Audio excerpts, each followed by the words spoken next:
Bien, buenas noches, bienvenidos a Ciclo sobre la Guerra del Pacífico. Adelante, Mauricio, te cedo la palabra para que presentes a nuestro invitado como corresponde. Muchas gracias, Diego. Agradecido justamente a toda la gente que se va conectando a través de las diferentes páginas que tenemos y que en esta semana hemos decidido iniciar justamente un ciclo de conferencias que está orientado al tema de la guerra del Pacífico. En este sentido, conmemorando el 140º aniversario de la batalla del campo de la Alianza, es que estamos justamente con la intención de compartir varios elementos y procesos importantes. Eh, Agradecemos en realidad a la gente que se va conectando a través de la página Historias de Bolivia, la revista Historias de Oruro, como también la página Historia de Oruro y la página La Ruta de la Medianoche Oruro, y las diferentes páginas de especialidad de lo que refiere justamente al tema de la guerra del Pacífico. Voy a dar la palabra aquí a Juan Alberto para que pueda presentar a nuestro invitado, que es justamente una persona que conoce bastante sobre el tema de la guerra del Pacífico. Adelante, Juan. Gracias. Bien, esta noche tenemos la presencia del señor general de división Tomás Peñalillo Tellería, que es egresado el año 1975 del Colegio Militar del Ejército, coronel Gualberto Ruel, del Arma de Artillería. Tiene especialidad, es magíster en Administración, Seguridad y Defensa. También es diplomado de Estado Mayor.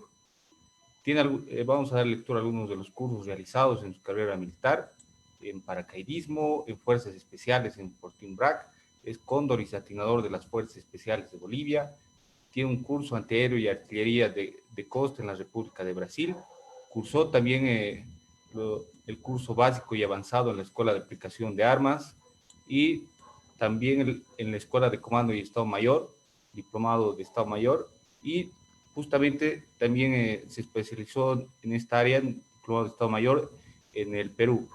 Tiene un masterado en Administración de Empresas, también es diplomado de la Escuela de Altos Estudios Nacionales, tiene un masterado en Seguridad Nacional, también realizó un curso de misiles en la República Popular de China, también tiene un masterado en Medio Ambiente. Algunas condecoraciones que posee el señor general Peñalillo.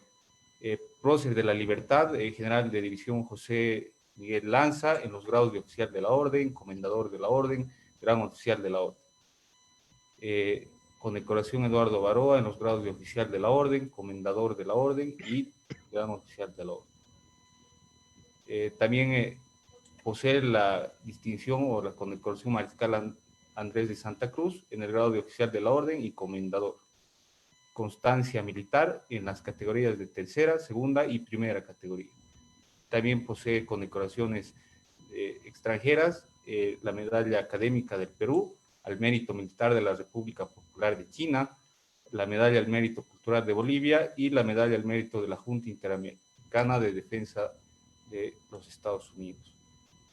Ocupó cargos importantes, fue instructor del Colegio Militar del Ejército, instructor de la Escuela de Cóndores Bolivianos, jefe de la sección de comando de artillería, jefe de la sección tercera del Estado Mayor, profesor de la Escuela de Comando y Estado Mayor, fue decán del presidente en la gestión 1992-1993, fue comandante del Regimiento 4 de Artillería Bullaín, fue adjunto militar y profesor de la Escuela de Comando y Estado Mayor de la República del Perú, fue jefe de operaciones de la Segunda División, jefe de Estado Mayor de la Primera División, agregado militar en la República Popular de China, comandante de la Octava División, fue jefe de operaciones de las Fuerzas Armadas de Bolivia, vicepresidente de la Junta Interamericana de Defensa en Estados Unidos, director de planeamiento del Ministerio de Defensa y director de la Academia Boliviana de Historia Militar.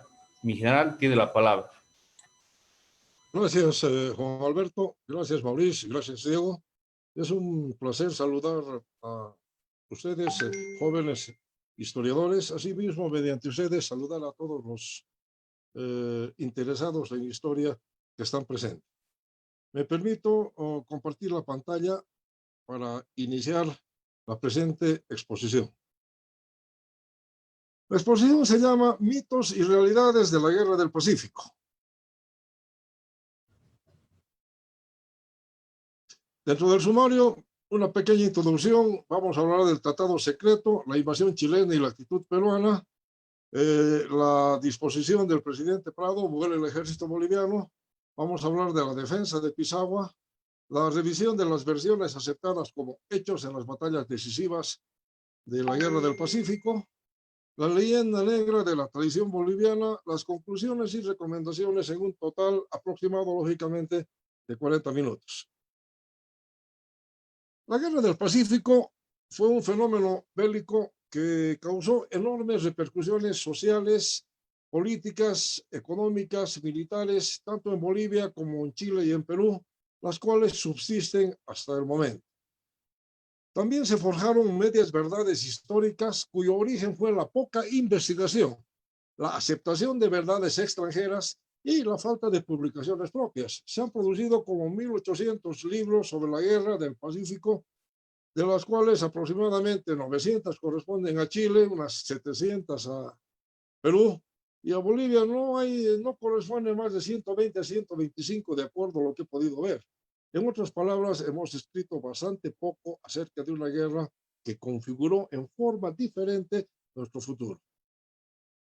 Entonces, lógicamente, esto obliga a una revisión histórica de las guerras. Ahora, debemos entender que hay dos tipos de revisiones. Hay una revisión académica y una revisión negacionista. La revisión académica es aquella que toma como base la aparición de nuevos documentos, una nueva visión del hecho histórico o una nueva interpretación, mientras que la segunda se define como la manipulación de la historia con fines políticos. El negacionismo necesariamente es malo para la historia, porque no está buscando la verdad, está buscando un momento que favorezca políticamente al que lo está tratando de encontrar. La historia de la Guerra del Pacífico en su parte militar registra varias agresiones de parte de Chile, a las que Bolivia resistió militarmente a través de su ejército, su pueblo y su gobierno, con dos características bien definidas. Siempre fuimos atacados por Chile. Siempre hubo un pretexto detrás de cada agresión. Eso tendríamos que analizarlo un poco. ¿Por qué? Porque son leyes geopolíticas. No es que el pueblo chileno nos odie o algo así, son leyes geopolíticas. Un globo se expande hacia la parte más débil, nunca hacia la parte más fuerte. Lamentablemente nosotros siempre hemos sido la parte más débil porque nuestros gobiernos nunca tuvieron a bien establecer una política definida de defensa que nos permita evitar agresiones. Porque la agresión se produce cuando el fuerte es fuerte y el débil es débil. Si el débil tiene la capacidad, tiene la fuerza como para hacer una disuasión creíble, no hay agresión. Porque las relaciones entre pueblos se pueden sintetizar en las mismas relaciones entre vecinos en la casa. Si tenemos un vecino matón y nos quiere pegar, si hacemos buen ejercicio y tenemos un buen garrote, sí, me puedes ganar, pero te voy a dejar el ojo verde. No se anima. Se llama disuasión. Entonces, es por eso que Chile siempre en su expansión continua nunca pudo hacerlo, por ejemplo, hacia la Argentina. Entonces, hacia las partes más débiles. Se fue hacia el norte.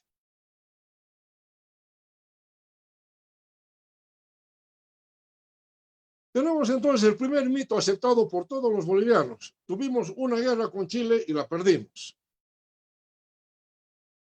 Eso no es muy exacto. Bolivia tuvo 3 guerras con Chile. La primera guerra aconteció en 1835, cuando el presidente Orbegoso dirigía al Perú. Tuvo una serie de motines militares y asonadas golpistas de parte de 2 generales bastante conocidos, el general Gamarra y el general Salaverry. Entonces, al no poder controlar a los 2 revoltosos, pidió ayuda al mariscal Santa Cruz.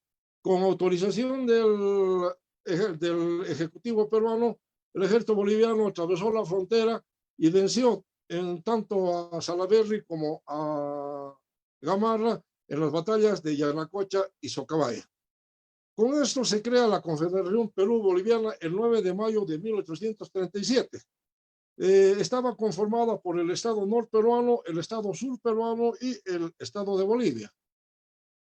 Sin que medie ninguna provocación, el 21 de agosto se produce el ataque chileno a la flota confederada. ¿Qué ocurría en Chile? Lo que ocurría es que al influjo de Portales, que posteriormente es asesinado, los chilenos creían y estaban convencidos, no sin razón, que la unión de Perú y Bolivia era demasiado para Chile, que a la larga esa unión iba a ser mucho más fuerte que Chile y que no podrían posteriormente controlar. Entonces creían que tenían que destruirla en sus inicios. Chile declara la guerra a la Confederación el 28 de diciembre de 1833. No solo se concretó a declarar la guerra, sino que habló con el presidente Rosas, dictador de la Argentina, y el 9 de mayo Argentina declara la guerra a la Confederación Perú-Boliviana. En el mar se produce primero un gran ataque a Guayaquil, luego el combate del Callao y el Callao queda bloqueado por la flota chilena. Aquí viene uno de los primeros problemas entre Perú y Chile, la supremacía del Pacífico Sur. Ese era el principal problema. Chile tenía una enorme costa, Perú también, y ambos se disputaban la hegemonía en el Pacífico Sur, es decir, quién tenía la mejor flota. En tierra, 7 buques de guerra y 16 de transporte llevan a Blanco Encalada al puerto de Islay. Desembarcan en Islay, avanzan hacia Arequipa, toman Arequipa, donde son rodeados por las fuerzas confederadas. El 17 de noviembre de 1836, rodeado y con el desierto a su retaguardia, el ejército chileno se rinde y firma el Tratado de Paucarpata, por el cual Chile hace la paz con la Confederación, finalizando la primera guerra con Chile. Bolivia le permite llevar sus armas, bagajes y equipo a todo el ejército chileno y les da inclusive transporte y les compra sus caballos. Algunos historiadores chilenos dicen que no valía, absurdo. Era un tratado firmado por el plenipotenciario chileno. ¿Quién es el plenipotenciario? Aquel que tiene los papeles autorizados por el presidente para establecer la paz, establecer la victoria o establecer la derrota. Por lo tanto, la guerra finaliza el 17 de noviembre de 1836 con la victoria de la Confederación Perú-Boliviana sobre Chile. Sin embargo, el presidente Prieto, cuando la expedición vuelve derrotada del Perú, lo primero que hace es encarcelar a sus mandos, desconoce el Tratado de Paucarpata y ordena una segunda expedición al mando de Bulnes. Ellos desembarcan en Ancón en el 18 de agosto de 1838 y vencen al presidente Orbegoso en la batalla de Portada de la Guía. Luego vencen en Matucana a un regimiento peruano y pierden sus avanzadas, son derrotadas por las avanzadas aliadas en Buin. La batalla decisiva se lleva a cabo en Yungay, terminando con la derrota del ejército confederado. Como resultado de la derrota, el ejército es destruido, vuelve a Bolivia, soldados de baja, el presidente Santa Cruz es depuesto y pasa 2 años en la cárcel chilena hasta que por mediación de las potencias europeas es liberado. Ahora, no hubo ningún tipo de exigencia territorial. Si fuimos vencidos y el desierto de Atacama tenía algo que ver con Chile, ¿por qué en ese momento Chile no nos dijo, oiga, devuélvame el desierto de Atacama, es mío? ¿Saben por qué? Pues simple, porque no valía nada, era un desierto. Los chilenos no le dieron ninguna importancia y como siempre mantuvieron su frontera en el paralelo 25,5 grados. Luego se produce la tercera guerra con Chile. ¿Cuál es el inicio? El 41 ellos descubren Guano y Salitre mediante una expedición de ingenieros militares y el 42 unilateralmente Chile declara su territorio del paralelo 23 al paralelo 25,5. Esto motiva la alarma del Perú y de Bolivia. ¿Por qué? Porque si Chile crecía a expensas de Bolivia, no era un problema entre Chile y Bolivia, sino era un problema que atingía también al Perú. Esto lleva a que en 1873 se firme un tratado de defensa entre Bolivia y Perú. El 14 de febrero del 79, Chile invade el litoral boliviano. Y el 5 de abril, Chile declara la guerra tanto a Bolivia como al Perú. Ahora bien, mito aceptado. tuvimos una guerra con Chile y la perdimos. ¿Cuál fue la realidad? Tuvimos 3 guerras, ganamos una guerra y lamentablemente perdimos 2. Tenemos otro mito aceptado. Bolivia buscó el Tratado de Alianza Secreto. ¿Cuáles son las realidades? Los hechos son los siguientes. El tratado fue firmado entre Rivagüero y el señor Benavente el 9 de febrero de 1873. Era netamente defensivo y estaba dirigido a evitar un ataque chileno. Por ello se trató de extender el tratado a la Argentina. En 1873 la Cámara de Diputados aceptó, pero no la de senadores, pero tampoco la rechazó, quedó en veremos. Entre 1875 y el 78, Argentina pide entrar al tratado, pero Perú lo rechaza. ¿Por qué pide entrar al tratado? El 75 porque estaba por entrar en guerra con Chile y el 78 porque la guerra era inminente. Cuando entramos en guerra con Chile, Perú le ofrece a la Argentina los territorios comprendidos entre el paralelo 24 y el paralelo 27, a cambio de que firme la Argentina. Pero Argentina no acepta. ¿Por qué no acepta? Porque su flota era inferior a la flota chilena.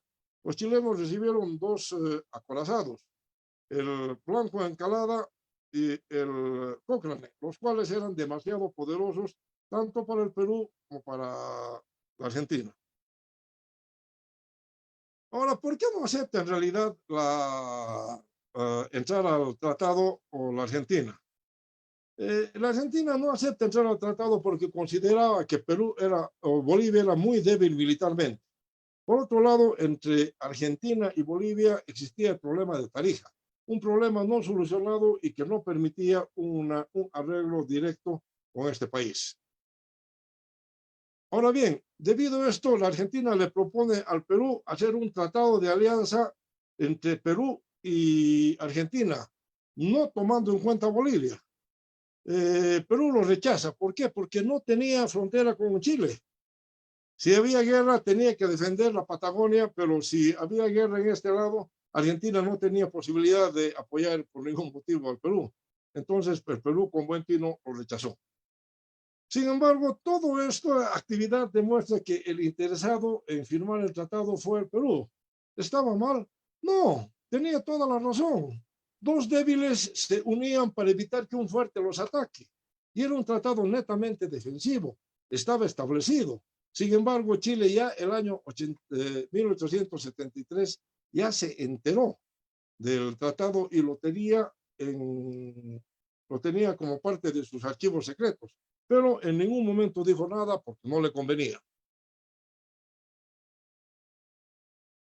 Mito aceptado. Bolivia buscó el tratado de alianza secreto. En la realidad, el Perú buscó el tratado ante un país agresor que comenzó a armarse.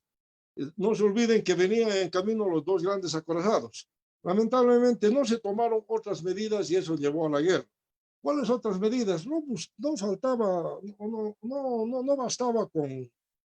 bastaba con firmar un tratado de defensa. Debían haberse armado. Lamentablemente eso no ocurrió ni con el Perú ni con Bolivia. Firmaron el tratado y pues pensaron que todo acababa ahí. Un mito muy diseminado. Perú entró a la guerra para proteger a un país débil del fuerte pensando con el corazón. La mayoría de los escritores peruanos dicen eso. Nosotros no debíamos entrar en la guerra. ¿Por qué entramos? Por nobles, por grandes. Como fue atacado nuestro hermano Bolivia, nosotros dijimos, alto, no seas abusivo, y entramos. Jamás debíamos haber hecho eso. Debíamos haber pensado con la cabeza y no con el corazón. Entonces, este es un mito que amerita un estudio un poco detallado. Primero, producida la invasión del litoral boliviano, de hecho existía un casus federis, es decir, existía el caso que era motivo de la alianza, claramente establecido en el Tratado Defensivo de 1873, que decía que es un casus federis la ocupación de cualquier parte del territorio de uno de los 2 países. Lo primero que hizo el Perú fue tratar de sacar el bulto. ¿Estaba mal? No, porque sabía que era débil. Pero la guerra no estaba dirigida contra Bolivia, la guerra estaba dirigida contra el Perú. Dijo el Perú que el tratado estaba caducado. Los bolivianos le mostraron que le dijeron, en ningún momento dice que tiene fecha de caducidad. Aún ahora a mí me parece que no está caducado. Luego dijeron que no era válido porque Bolivia firmó el tratado de 1874 y el tratado prohibía que los países firmen tratados fronterizos. Bolivia le hizo notar que no fue ningún tratado fronterizo, fue un tratado complementario del tratado de 1866, el cual había sido firmado antes del tratado de defensa mutua. Ahora bien, ¿qué hizo el Perú? El Perú no declaró la guerra de inmediato, como debía hacerlo de acuerdo al tratado. En su lugar mandó al señor Lavalle como embajador especial ante la moneda. Chile sabía perfectamente del tratado. Con ese antecedente le exigía continuamente a Lavalle que se declare neutral. El presidente Pinto le dijo, pero declárese neutral. El otro le dijo, es que no puedo. ¿Y por qué no puede? Es que no puedo. Ahora bien, ¿qué pasaba si Perú se declaraba neutral? Era simple. Bolivia se iba a aliar de inmediato con Chile contra el Perú, porque sería una traición o una cuchillada en la espalda, pues, tremenda. Y el Perú sabía perfectamente eso. Por eso es que no podía declararse neutral. Ahora bien, ¿quién acaba con las dudas de Chile o de Perú? Chile le declara la guerra el 5 de abril. Lo que quería evitar el Perú era una guerra con Chile. Sin embargo, el asunto ya estaba en marcha. Veamos ahora un mito muy extendido. Perú perdió la guerra por culpa de Bolivia. ¿Cuál es la realidad? Para ver la realidad tenemos que hacer un estudio un poco superficial, no muy grande, sobre el armamento, el desembarco en Pisagua, la batalla de San Francisco, la batalla de Tarapacá, la batalla del Alto de la Alianza y la actuación del dictador Piero.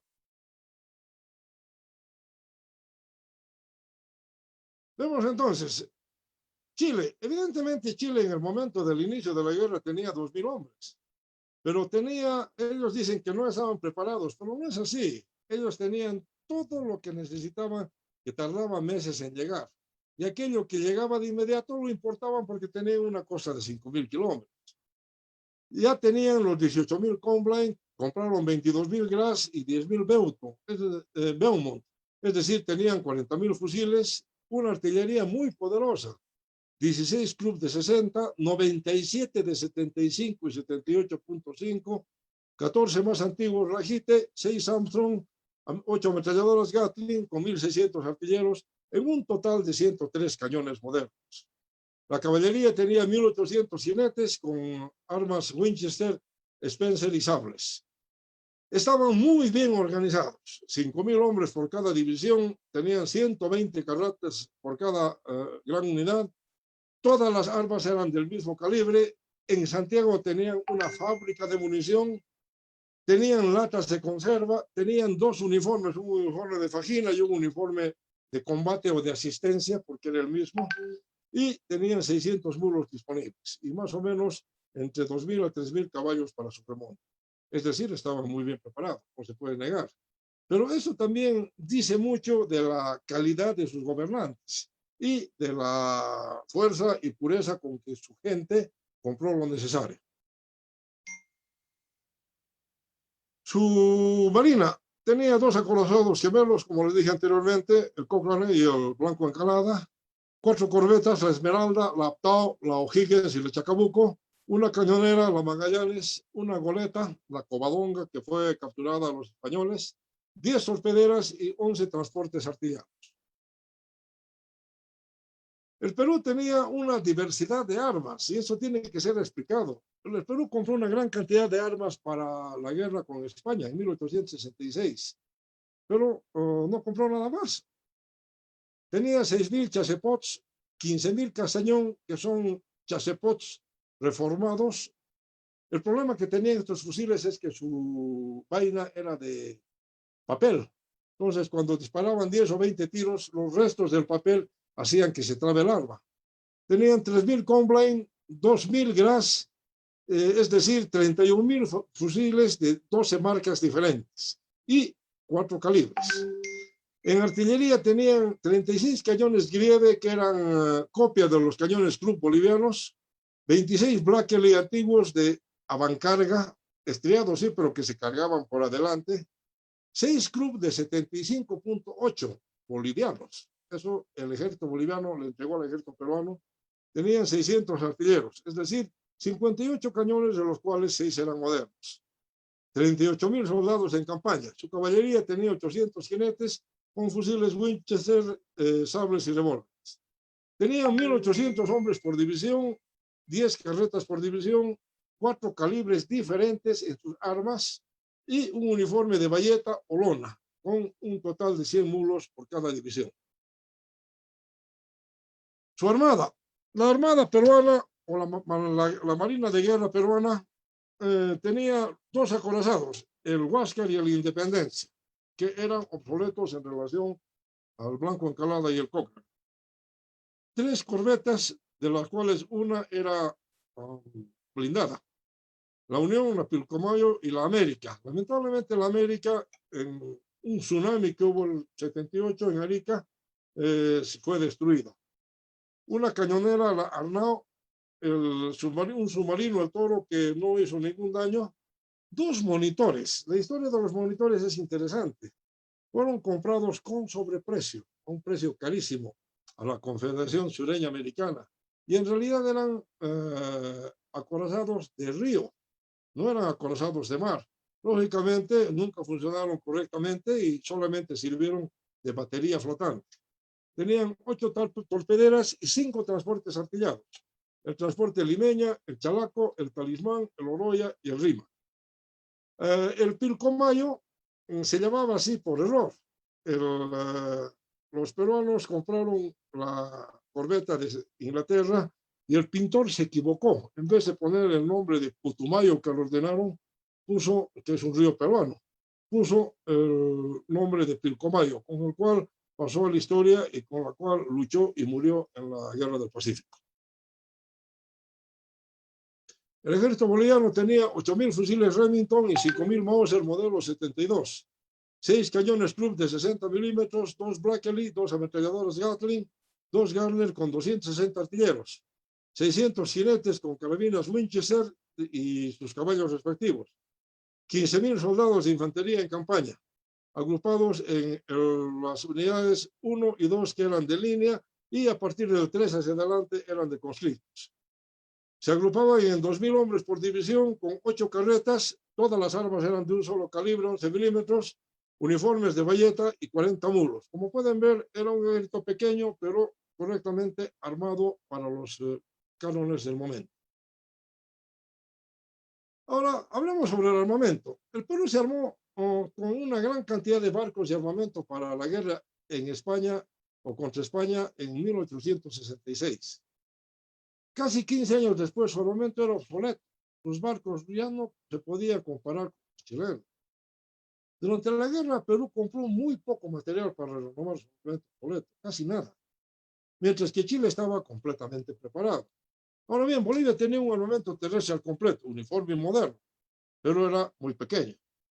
Chile se impuso porque movilizó más hombres que ambos países y su armamento era moderno y uniforme, con barcos muy superiores a los peruanos. Ahora veamos los hechos militares, entre ellos la defensa de Pisagua, la retirada de Camarones, San Francisco, Tarapacá y la acción decisiva del batallón Loa, el Alto de la Alianza. ¿Cómo veían estratégicamente los peruanos el problema? La rendición de Hilo y Mollendo y lo que pasó en Arequipa.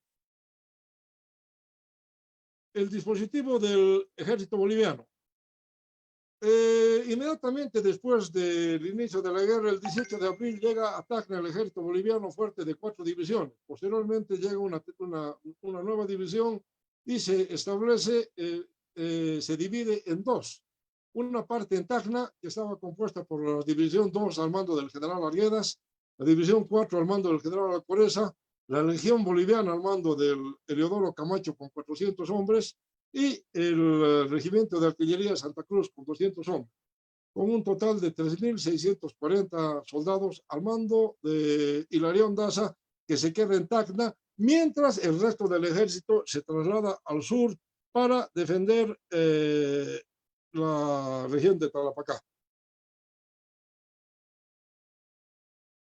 Cuando llega a la región de Tarapacá, llega la división 1 del general Carlos de Villegas, la división 2 de Villamil y fuerte de 3.800 soldados. Dos escuadrones de caballería, el primero y el tercero, con 280 hombres. Son destinados a los puertos de Patillos, Tucumata, Pabellón de Pica, Guanillos, Pisagua, Mejillones, y Aguasanta y La Noria. ¿Por qué el ejército boliviano desplegado en toda esa zona? Para la defensa de los puertos peruanos, porque suponían que una vez que para iniciar las operaciones, Chile iba a iniciar las operaciones atacando no a Lima, que todavía era muy fuerte, sino atacando directamente a la parte de Tarapacá. ¿Qué es lo que hace el ejército chileno? El ejército chileno tenía tres posibilidades. Una era atacar al sur, en Pisagua, otra al medio, cerca de Arequipa, y otra al norte, en Lima. Había partidarios de atacar directamente a Lima, había partidarios de atacar al medio y otros de atacar en la parte sur. Se imponen los de la parte sur y el ejército chileno fuerte de 10.000 hombres se mueve hacia la región de Pisagua. En la región de Pisagua habían dos cañones, uno en Punta Picharro o Fuerte Sur, otra en el fuerte, se llamaba Fuerte Norte. Recientemente se había terminado de colocar uno de los cañones de 100 milímetros, por lo tanto disparó un cañonazo y se desculató. ¿Cuál era el fuerte? Dos batallones bolivianos, el Independencia y el Victoria, como pueden ver. ¿Qué ocurre? Este es uno de los episodios más representativos de lo que fue la guerra. La mitad del ejército boliviano estaba en el sur, como vimos. En Pisagua había dos batallones, el Victoria y el Independencia, al mando del coronel Granier y el coronel Pedro Vargas. Y habían 140 artilleros peruanos con dos cañones en cada una de las puntas. El 2 de noviembre, 10.000 chilenos desembarcan con 14 barcos de transporte y 4 de guerra, en Pisagua y en Junín, que queda un poco más al norte. El cañón del norte hace un disparo y se destruye.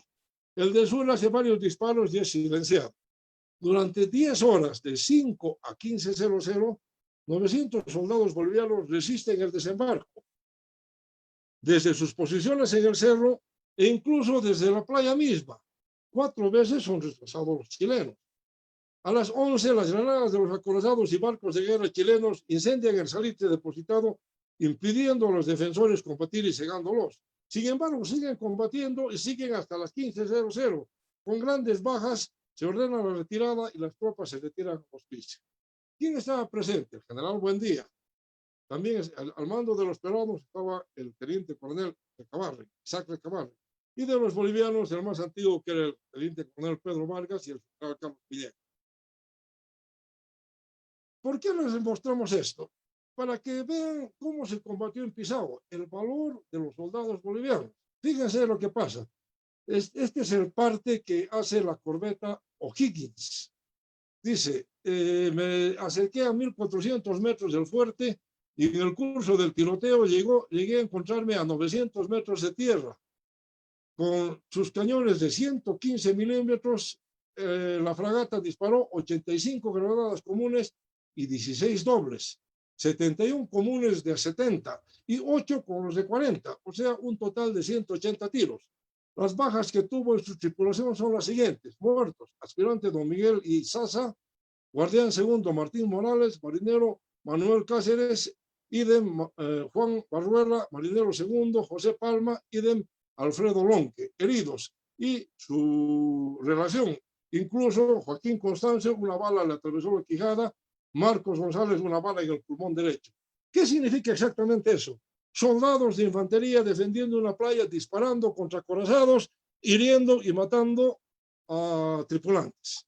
Eso es valor de verdad. Eso no se repite en ningún lado. Ahora veamos lo que dice el boletín chileno de la época. Se llama Memorias de la Guerra del Pacífico. A las 3 de la tarde había cesado del todo el fuego, y no solo el puerto, sino también el campamento enemigo estaba ya en poder de nuestros soldados, que continuaban persiguiendo a los fugitivos y tomando prisioneros.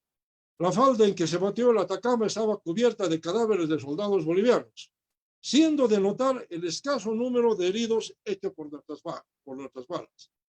Esto lo explicaba un soldado del Atacama, diciendo que necesitaban dejar bien muertos a los enemigos que habían ocupado la ribera, porque muchos se hacían los muertos y después les disparaban por detrás a mansalva.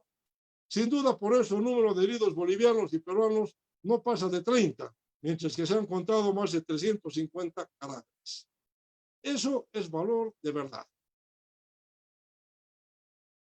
¿Qué dice el parte de Recabarren? Recabarren era el comandante peruano. Debemos saber que Recabarren tenía 140 artilleros y los demás, los 900 soldados, eran miembros de los batallones bolivianos paseños, el batallón Independencia y el batallón Victoria. Lo que hace en su parte es, se lo leería, pero es un poco largo, destaca el heroico valor de los peruanos, así textualmente. Destaca la excelente conducción de él mismo, de Isaac Recabarren, y no dice una palabra de los soldados bolivianos. Los hechos. El puerto fue defendido por más de 2 horas por 2 batallones de soldados bolivianos. Los artilleros peruanos se quedaron sin cañones al inicio. Buendía, el comandante en jefe, estuvo presente y solo se preocupó de su equipaje. En sus memorias dije, ojalá hayan podido recuperar mi equipaje. ¿Por qué? Porque cuando comenzaron a desembarcar los chilenos, él salió a la carrera. Cañones contra fusiles. Las bajas de los barcos, porque hemos visto las bajas de un barco, el O'Higgins, y eran 4 barcos. Indican el valor boliviano. Una cosa muy interesante, nunca más un puerto peruano fue defendido, nunca. Fueron tomados Iquique, Hilo, Ite, Pacocha, Mollendo, Vitos, Lurín, sin un disparo. La única vez que se defendió un puerto en el Perú fue un puerto defendido por soldados bolivianos, por el ejército boliviano. Esta fue la primera muestra del desprecio y poco reconocimiento de los peruanos a sus camaradas bolivianos. Ahora bien, hablemos de la llamada traición boliviana en Camarones. El plan peruano era impracticable. ¿Por qué era impracticable? Pues bastante simple. Si nos fijamos, tenemos en Arica al ejército boliviano con 3.255 hombres, tenemos al ejército de Buendía con 8.644 hombres y al medio tenemos al ejército chileno. ¿Cómo esperaban que se junte el ejército del norte, el ejército que estaba en Arica, el ejército boliviano, con el ejército sur de Buendía, si al medio estaban los chilenos? Entonces, ¿qué ocurre? Sale el 11 de noviembre de Arica el señor Daza, llega a Mélanos el 12 de noviembre, llega a Chaca el 13 de noviembre y llega a Camarones el 14 de noviembre. Ahí ordena descanso 2 días y el día 16 manda el famoso radiograma y él continúa hasta Tana. Mientras tanto, ¿qué pasaba con los chilenos? Los chilenos, al ver que llegaba tropa boliviana, se sobresaltan e incluso hay un combate entre 2 unidades chilenas en Tana, pensando cada una que los otros eran bolivianos. Y de inmediato el comandante ordena el envío de 3.500 hombres, primero a Jaspampa y después al frente de Tana para detener al ejército boliviano. ¿Qué había pasado? Daza cumplió. Llegó a Tana el 17. La reunión prevista por el ejército peruano era en Tana. Él llegó a comandar el ejército, él debía llegar y comandar el ejército en Tana para atacar a los chilenos en Pisagua. ¿Qué día debía llegar? El 17. Llegó el día 17.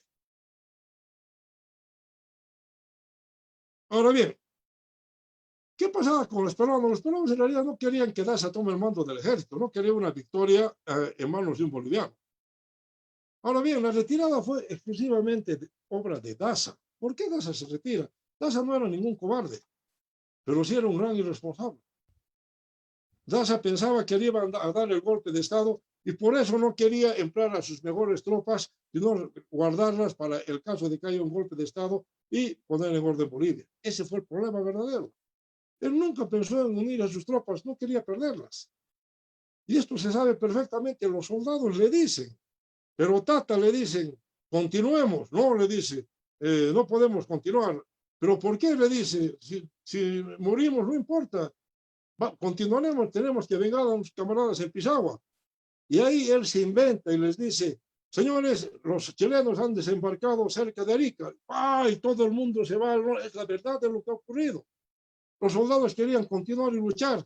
El Estado Mayor quería continuar y luchar. Y Daza miente deliberadamente a la tropa y también le miente a Prado, diciéndole que el ejército no quería continuar. Desierto a Bruma, el ejército se niega a continuar. ¡Mentira! ¡Mentira! Jamás se negó a continuar. Fue simplemente el irresponsable de Daza que no quería que el ejército sea destruido. Pero ahora bien, tomen en cuenta que Daza cumplió y llegó a Tana el 17. Y también cumplió en distraer 3.500 soldados chilenos. Por eso en San Francisco se enfrentaron 8.400 aliados contra 6.200 chilenos. Cuando los historiadores peruanos nos dicen que perdieron la batalla por culpa de la retirada de Camarones, mentira. ¿Por qué? Porque si se fijan, los chilenos mandaron 3.500 hombres y recién el día del combate, cuando se dieron cuenta que no estaba el ejército boliviano, volvieron, pero ya era de noche y ya había pasado el combate de San Francisco. Por eso es que por primera y única vez en toda la guerra, el ejército aliado era superior en número al ejército chileno. Y Buendía no supo aprovechar esa gran oportunidad que se le presentó. ¿Cómo que no supo? Vemos lo que pasó en San Francisco. Buendía avanzó hacia el norte para tratar de unirse con Daza. Sin embargo, al medio ya hemos visto que estaban los chilenos. En un momento dado avanzaron los aliados y los chilenos estaban desperdigados en 6 núcleos diferentes. Había unidades en Jaspampa, había unidades en Pisagua, había unidades en Dolores, había unidades en Germania, o sea, estaban desperdigados. Finalmente los chilenos se atrincheran en San Francisco y el Cerro Tres Clavos y tenían 38 cañones Cruz. Buendía llega a San Francisco ese día a las 3 de la tarde. Ahora, primer error de Buendía. Los chilenos estaban en el Cerro San Francisco y estaban en el Cerro Tres Clavos. Y no se le ocurre otra cosa que acampar en medio de la pampa y ordenar que sirvan el almuerzo. Primer gran error, a la vista de los chilenos. Y encima el ferrocarril seguía trayendo unidades chilenas desde Pisagua, porque a los peruanos ni siquiera se les ocurrió destruir el ferrocarril o por lo menos destruir las locomotoras. Encima, y esto sí terrible, un señor llamado Prada llega a caballo a la carrera con la noticia de que el ejército boliviano se había retirado en Camarones.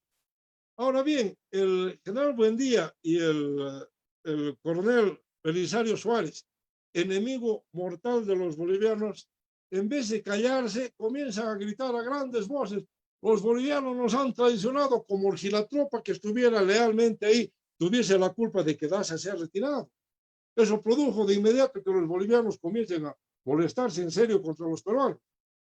Ahora, ¿por qué se produce la batalla? Por accidente, porque los chilenos estaban mirando lo que estaba pasando y un soldado se le ocurre disparar y comienza la batalla. El plan ya lo vamos a ver de inmediato. El plan era más o menos este. Es decir, iba a haber una agrupación de la derecha al mando de Buendía, una agrupación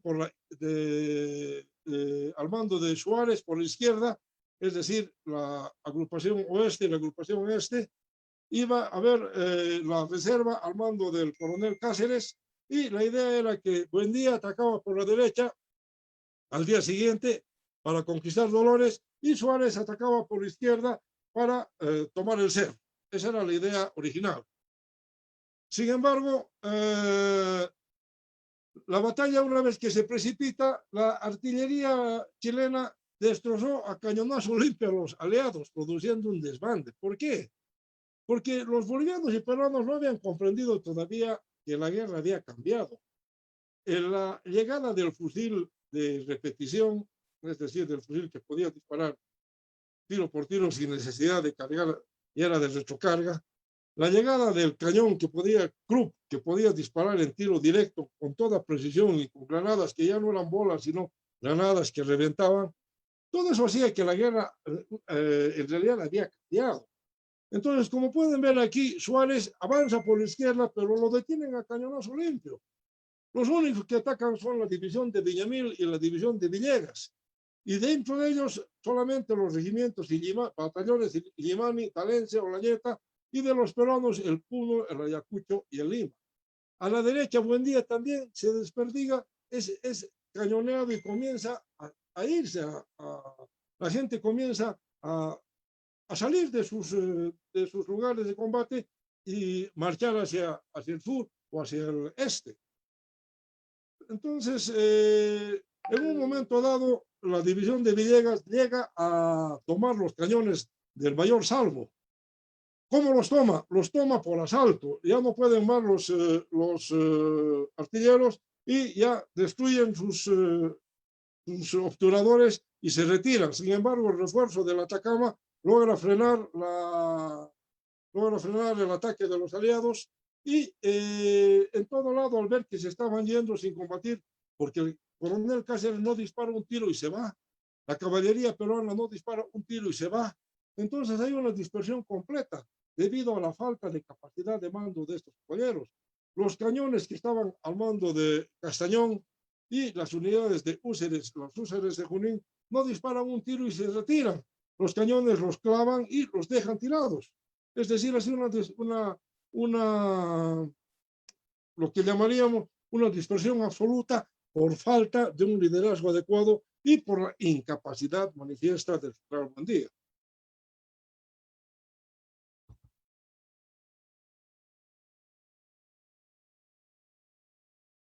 Ahora bien, vamos a la batalla de Tarapacá.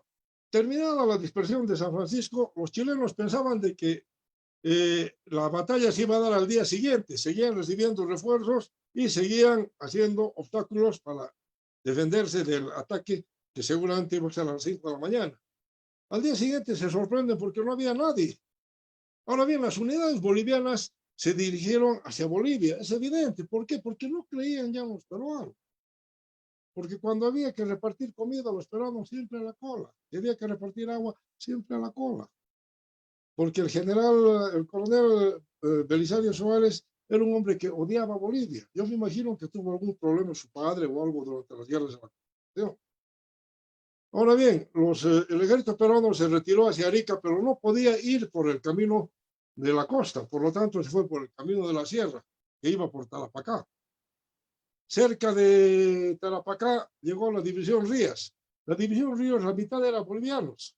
Evidentemente un solo batallón, el LOA, era de bolivianos, como bolivianos armados por Bolivia, pero por ejemplo el batallón Iquique, los cazadores de Iquique, al mando de Alfonso Ugarte, eran todos bolivianos, porque había una gran cantidad de cochabambinos que trabajaban en Iquique, gran cantidad. De ahí fueron reclutados. Ahora bien, los chilenos eran unos 3.500 con artillería, pero calculaban que los aliados que se habían metido a Tarapacá a descansar eran unos 2.000, 2.200, pero con la llegada de Ríos eran más o menos 4.500.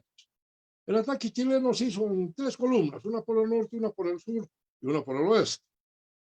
Ahora bien, la batalla fue bastante interesante, ¿no? Aquí se nota cómo atacan por el norte los granaderos que son rechazados por la división Ríos, formada por bolivianos. La división de Herrera avanza, por el sur avanza Ramírez, intentando copar a los peruanos, y por la izquierda Santa Cruz.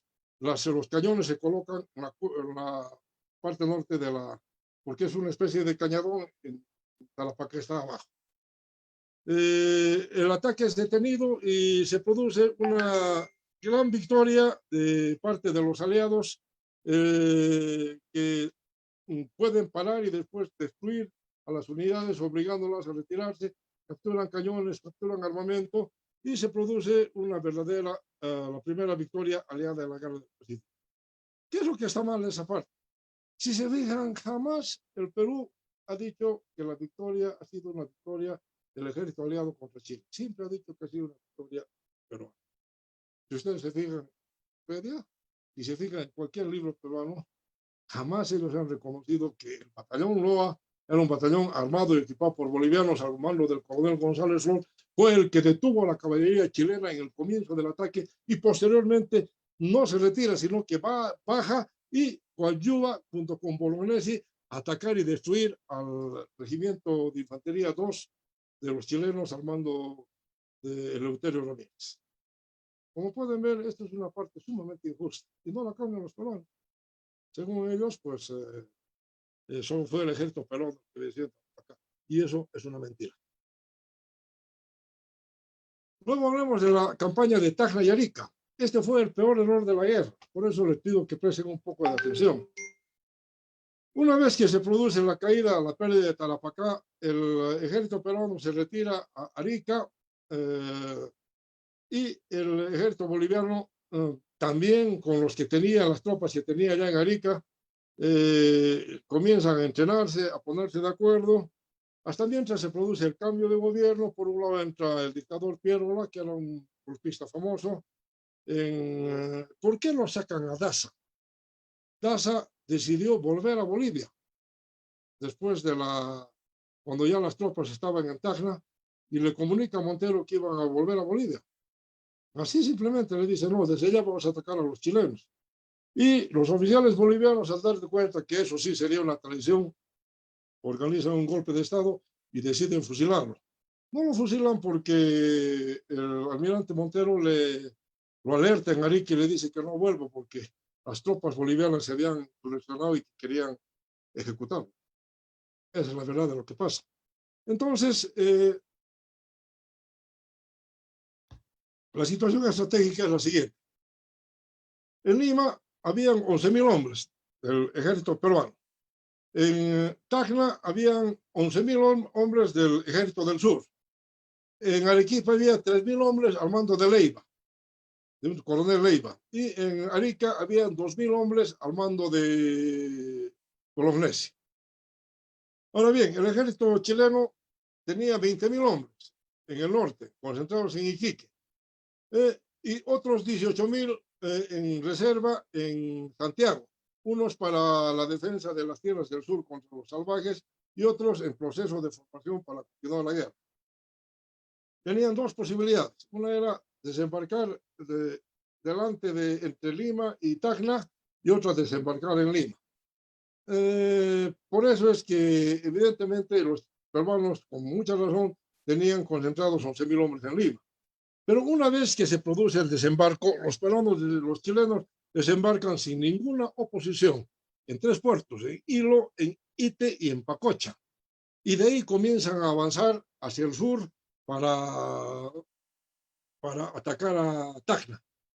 Ahora bien, el ejército boliviano creía que era mejor no quedarse en Tacna. Sin embargo, lo primero que hace Pierola es ordenar que nadie se mueva de Tacna. Le ordena a Montero, usted no se mueve por ningún motivo. La segunda orden que le da es, por ningún motivo, los 2.000 hombres que estaban en Arica deben juntarse con los de Tacna.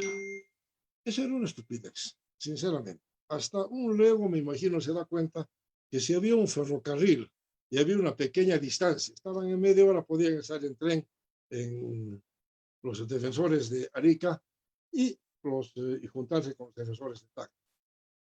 ¿Por qué? Porque en lo militar, cuando hay fuerzas cercanas defendiendo 2 puntos, la muerte de uno significa la muerte del otro. Entonces, necesariamente es mejor que estén juntos. Pero, sin embargo, Pierola se opuso terminantemente. Algunos historiadores peruanos, yo no sé por qué, le dan la razón. Pero el buen sentido común dice que lo mejor era, si quieren, día antes, cuando ya sabía que estaban llegando los chilenos, mandar toda la tropa a juntarse a Tacna para dar la batalla decisiva. El otro tema era los 3.000 hombres del coronel Leiva que estaban en el equipo. En forma increíble, 3.000 hombres bien armados y equipados reciben la orden de moverse aproximadamente en abril, y en 30 días todavía no pueden llegar de Arequipa a Tacna. Entonces resulta evidente que él dio la orden, pero por debajo le dijo, no te muevas. Entonces, si se fijan, el ejército del sur podía haber contado con un efectivo de 16.000 hombres, equiparable a los chilenos, y vencer la batalla. Pero no, ¿por qué no? Bastante simple, pero también bastante triste. Pierola era enemigo mortal político de Montero. Y durante todo el tiempo en que se prepara el ejército del sur para luchar contra los chilenos, Pierola no les manda nada. Un solo barco logra llegar a Arica, ¿Qué es lo que traía? 2 ametralladoras inservibles, tela de yute y zapato, nada más. Mientras que Bolivia hace todo lo que puede. En abril llega a la 5ª división, al mando del general Claudio Acosta. Asimismo, días antes del combate, llega el escuadrón Vallivian, al mando del teniente coronel Vallivian, hijo del general José Vallivian, vencedor y indicado. Los chilenos iban avanzando lento y seguramente hacia Tacna con la intención de destruir al núcleo peruano de los.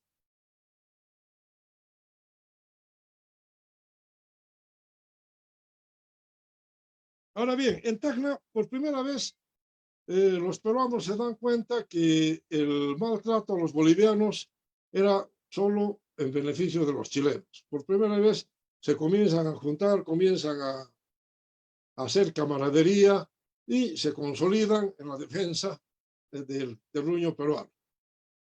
Se constituía en lo mejor que tenían los dos países. ¿Por qué? Porque todos eran veteranos, todos eran voluntarios. Mientras que los 11.000 soldados que estaban en Chile, en Lima, eran soldados reclutas y eran gente que había sido llevada al ejército mediante una leva. Los peruanos estaban al mando de Montero y los bolivianos al mando de Camacho. Como Pierola, como era su enemigo, no envía nada en su apoyo, como hemos dicho. Leiva no llega y Bolivia envía lo que puede. Un poco antes de la batalla se hace un problema entre bolivianos y peruanos porque el coronel Camacho no estaba de acuerdo en defender en Tacna. Por lo tanto, el presidente de Bolivia, el general Campero, llega y él toma el mando de la batalla del Alto de la Alianza. Eran 16.000 chilenos aproximadamente, atacan 11.000 aliados, de los cuales 5.000 eran bolivianos y 6.000 eran peruanos.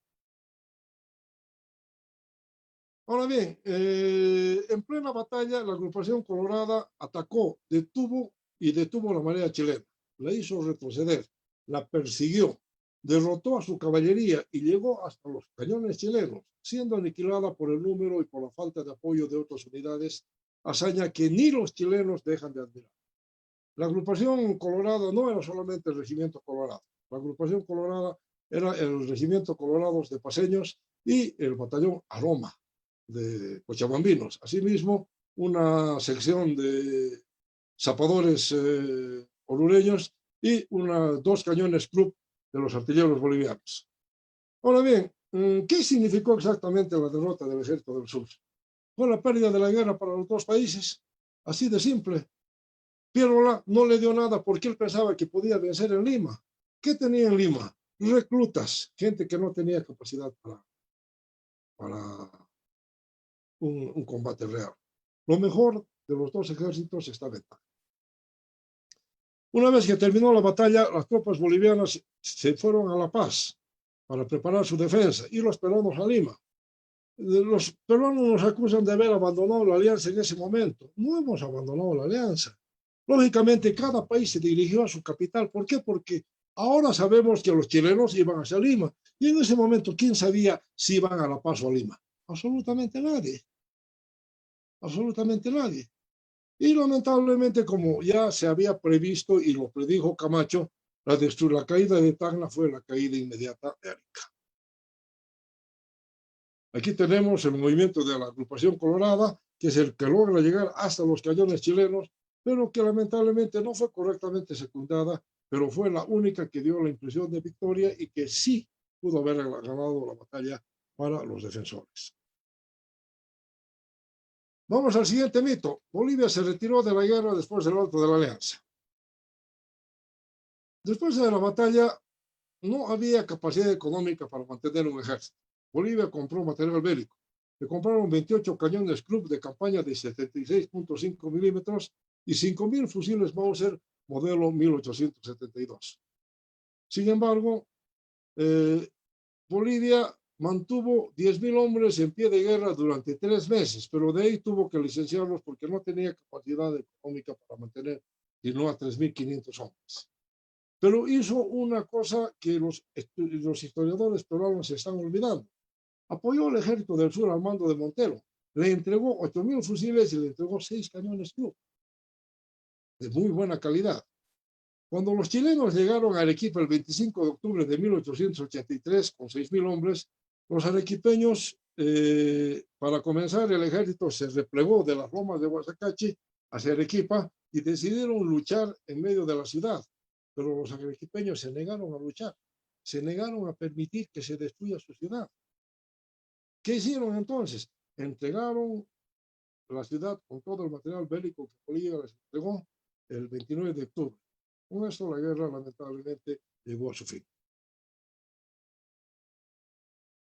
Ahora bien, ¿de dónde sale la acusación de traición? Daza fue tentado a cambiar de bando a cambio de Tacna y Arica por el ministro Sotomayor, tanto por Domingo Santamaría como por el ministro Sotomayor. Las ofertas fueron transmitidas por Gabriel René Moreno. Daza no solo no las aceptó, sino que puso en conocimiento del Perú dichas ofertas.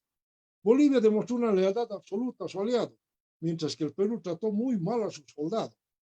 Pidió que Bolivia cargue con todos los gastos de la guerra y finalmente pidió la paz por separado en contra de lo que decía el Tratado de la Alianza. La traición solo fue inculcada al pueblo peruano para disimular sus errores y fallas gravísimas durante la guerra. Una de ellas que su presidente escapó en lugar de seguir combatiendo. Fíjense la carta que le manda el ministro Sotomayor, hermano del comandante del ejército chileno, al presidente Daza. Y fíjense cuántas cosas ciertas hay. Una cosa he notado desde mi llegada. No hay odio alguno contra Bolivia. Se han respetado los bienes y personas de los bolivianos. La guerra a Bolivia no ha conmovido al país, salvo alguno que otro movimiento de tropas. Parecíamos estar en paz, pero llegó el momento de declarar la guerra al Perú y el país se levantó en masa como un solo. Al Perú le haremos la guerra a muerte. A Bolivia no podemos odiar. ¿Por qué andamos tan descaminados haciendo la guerra que no nos conviene y contrayendo alianzas que no nos convienen menos aún? ¿Sería aún tiempo de poner las cosas en orden? ¿Por qué no?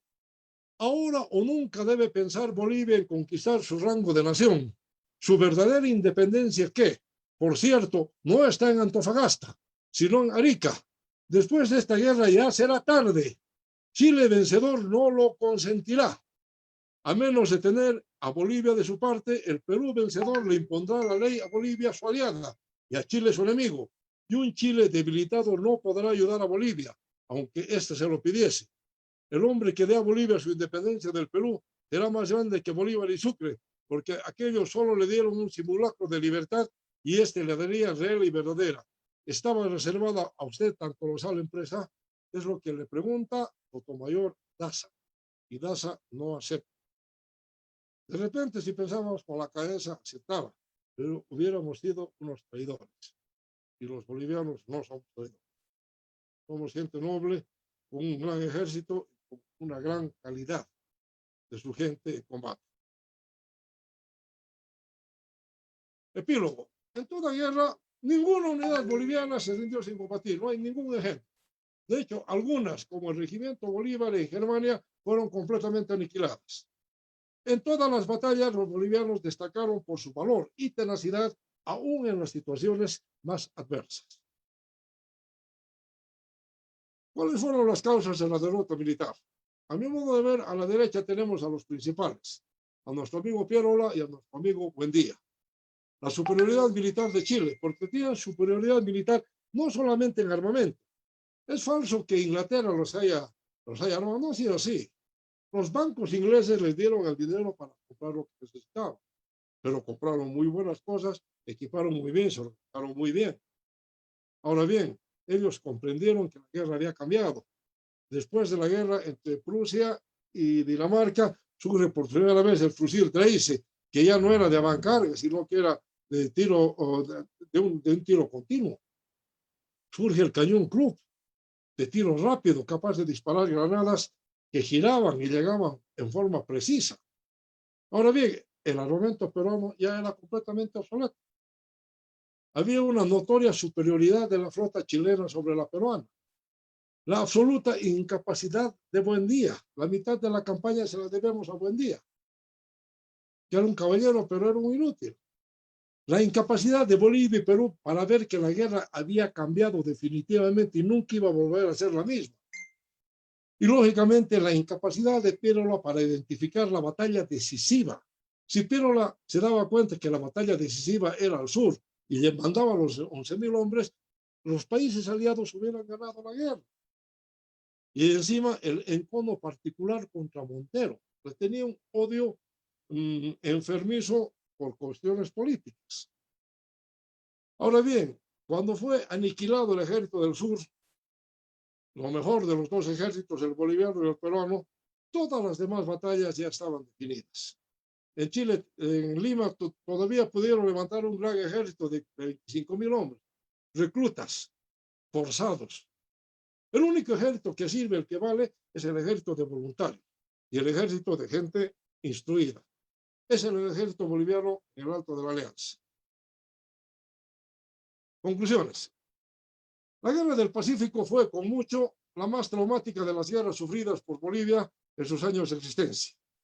Chile ha creado una leyenda de valor y capacidad donde hubo una excelente organización y victorias en base a la absoluta superioridad numérica, sin olvidar también de su capacidad y disciplina.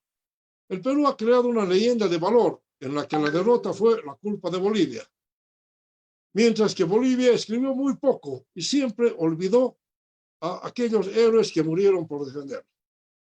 Esas son las conclusiones a las cuales he llegado. Muchas gracias por su gentil atención.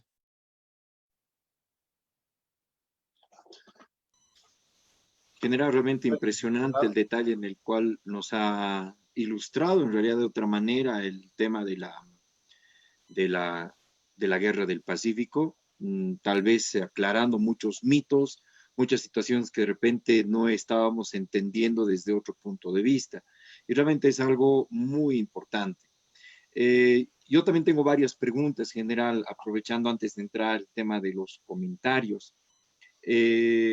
No se ha mencionado en la campaña de Tarapacá, por ejemplo, la batalla de Pampa Germania, ¿no? Y esto, por ejemplo, no ha sido muy decisivo. En el diario de José Vicente Ochoa, por ejemplo, se comenta, lo dice el diario de este combatiente, de que incluso se lograron ultimar a las cantineras chilenas. Eh, Entiendo que también fue un rasgo de, tal vez, de animadversión que tenían en ese momento. ¿Usted conoce de este tema, general? Está un poco errado en realidad, ¿no? Germania no fue una batalla, fue un combate. Fue un combate que se produjo entre dos unidades, cada una con 50 hombres, es decir, un total de 100 hombres. La mitad, 50 hombres al mando de, o sea, eran bolivianos del regimiento de caballería Bolívar, y la otra mitad eran miembros del regimiento de caballería peruano Húsares de Junín. Estaban no recuerdo muy bien quién estaba de comandante, pero se produce por culpa de Buendía. Buendía es el que los envía a verificar qué pasaba. Y ahí entra en escena un chileno, Vergara. Vergara era civil, pero tenía más ideas tácticas que un oficial. Él es el que, al ver a los jinetes peruanos y bolivianos, hace una trampa. Ordena una sección que se acerque y al ver a los demás, la sección comienza a escapar. Cuando la sección escapa, los bolivianos y peruanos, al ver que estaba escapando, se lanzan a la carrera en contra de la sección para aniquilarla. Sin embargo, había 200 jinetes que estaban escondidos y salen y aniquilan completamente a la unidad aliada. Las cantineras no tenían nada que ver porque no han combatido. El asunto de las cantineras es durante la campaña de la Breña, no es en los combates del sur. Como, como te digo,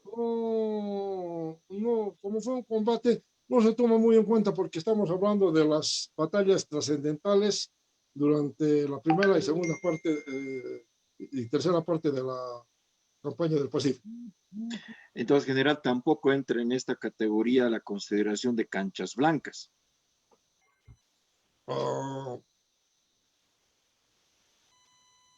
Canchas blancas no ha existido. no, yo siempre he creído que no hay necesidad de crear mitos para relevar la valentía de un hombre valiente como es el soldado boliviano. Lo que sí hubo fue el combate, un combate en un lugar cercano, permítanme acordarme, al mando del teniente coronel Rufino Carrasco. Los chilenos aceptan, perdieron 25 hombres, fueron vencidos por los bolivianos, pero no hubo la batalla de Canchas Blancas. Si hubo, fue una escaramuza, creo que cayeron 3 o 4 soldados. Entonces, yo soy enemigo, le digo, de buscar triunfos donde no los hubo. No hay necesidad. Devalúa a nuestro soldado valiente de por sí. No existió la batalla. Excelente, general. Y bueno, vamos a empezar con los comentarios que nos van llegando al Facebook, justamente para ir compartiendo algunas expresiones. Tenemos a Anita Olivares que nos dice buenas noches desde Antofagasta, Chile. Un saludo pues hasta allá. Sonia Castro Escalante, muy buenas noches. Aquí un público fiel y atento a tan excelentes disertaciones. Carlos Alberto Sandoval Landívar, listo para otro capítulo de nuestra interesante historia. Tenemos a Carlos Caballero Sanginés que dice, una guerra o 3 igual la perdimos, entonces, que no es así. Las guerras, a nuestro amigo que nos escribe de Chile, yo sé, por ejemplo, que casi no lo mencionan. ¿Por qué? Porque firmaron el Tratado de Paucarpata. Pero si revisan su historia, en Paucarpata el ejército chileno dice, bueno, ya no pelearemos, vamos a hacer la paz con los bolivianos. Eso es una derrota. Pero lógicamente lo que han preferido es, no, ha sido solamente una guerra. Es decir, la primera expedición fue una, la segunda expedición fue la misma. Es decir, puede ser otra expedición, pero la guerra fue la misma. Pero cuando hay un acta de capitulación, pues, y lo de Paucarpata fue una capitulación. Así que eso no se puede borrar, salvo por los revisionistas. Pero es una cuestión ya más política que histórica. De acuerdo. Ángel Cuarite Pando dice, muy bueno, gracias por la magistral exposición, lo estoy siguiendo muy atento. Claudia Campero dice, buenas noches, muy interesante. Su Dali nos dice, buenas noches, muy interesante la información otorgada. ¿Habrán certificados de participación? Ah, nos está confundiendo. No, creo que no, no es un seminario. Tadeo Crisanto, el Perú no propuso ningún tratado. Y tenemos a Carlos Israel Sedano Cruz que nos dice, así es con la muerte de Balta, con la revolución de Gutiérrez se deja de lado la construcción de 2 blindados para el Perú. Después tenemos a Olimpia Torrejón Alcoa, dice buenas noches, qué importante develar los mitos. Leonilda Donaire Quispe, una asidua asistente a este ciclo de conferencias, un saludo para Leonilda. Nos dice bastante detallada la exposición, gracias. Carlos Troncoso Camargo, información esclarecedora. Hugo Araníbar dice, felicitaciones por su exposición, aunque siempre existirán cuestionamientos por la lógica de intereses múltiples de cada país. Mateo Dakar dice, gran exposición. Y Jorge Luis Roca Rojas dice, qué desgracia, ni un barquito de papel siquiera tuvimos. Hendrix Tapia Ulloa nos dice, excelente la exposición y clara.